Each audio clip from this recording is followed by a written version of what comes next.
Après avoir vérifié que le laser est bien branché au secteur, que la prise interlock et la pédale sont positionnées au bon endroit, soulevez délicatement l'écran et tournez la clé de contact.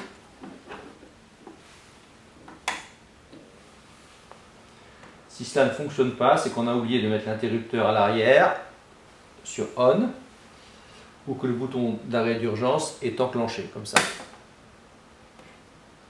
Donc il faut le désenclencher.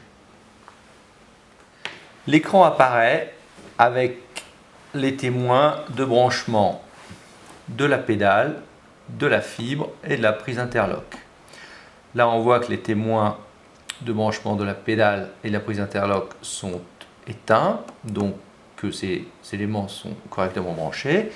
Il ne reste plus qu'à brancher la fibre en prenant la pièce métallique et en la tournant dans le sens des aiguilles d'une montre jusqu'à s'abuter. Le témoin de branchement de la fibre disparaît et là il y a une lumière verte qui apparaît. Si l'on veut que l'extrémité de la fibre s'allume, on appuie sur ce pictogramme-ci et la fibre s'allume. Une fois que la fibre est branchée, on peut soit modifier directement les paramètres sur l'écran, comme ceci, soit avec le plus et le moins pour la puissance, en watts, soit ça va de 0 en 0,1, soit un peu plus rapidement avec le curseur directement. On peut aussi modifier bien sûr les secondes du pulse, si on décide de mettre par exemple 5 secondes. On appuie sur seconde ou milliseconde, on tape 5 et on met OK. Et là, on retrouve les 5 secondes.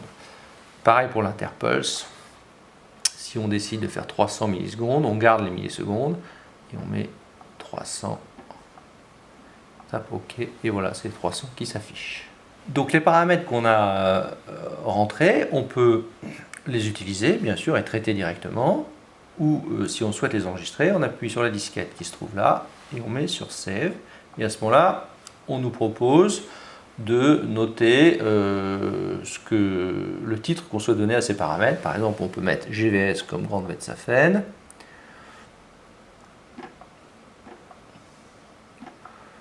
« 10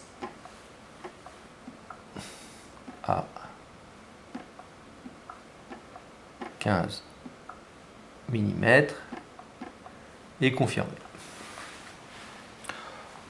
On peut aussi, en appuyant sur la disquette, lire le menu des différents paramètres qui ont déjà été réglés auparavant et choisir celui qui nous convient. Par exemple, si on a une saphène de petit diamètre, on appuie sur Grande Saphène inférieure à 6 mm et on a déjà les pré-réglages.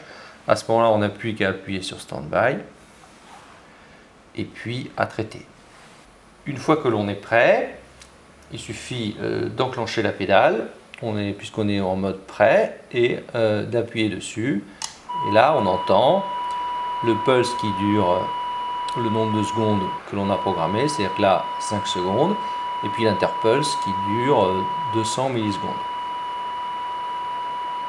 Quand on arrête d'appuyer sur la pédale, l'émission de laser s'arrête et on a la quantité totale d'énergie délivrée et le temps total de traitement. Quand le traitement est terminé, on appuie sur Ready pour passer en mode Standby et là, même en appuyant sur la pédale, il n'y aura pas de déclenchement d'énergie. Si l'on n'est pas satisfait du son qui est utilisé, on juge soit trop fort, soit pas assez, on va dans l'icône paramètres qui est là, et là, on peut ajuster le son, soit en l'augmentant, soit en le diminuant. Donc, je vais vous donner une petite idée du son maximum. Donc, on passe en mode Ready. Voilà, là, c'est beaucoup plus fort. On peut aussi passer par le buzzer. Si on préfère un son plus aigu, c'est-à-dire qu'on appuie ici.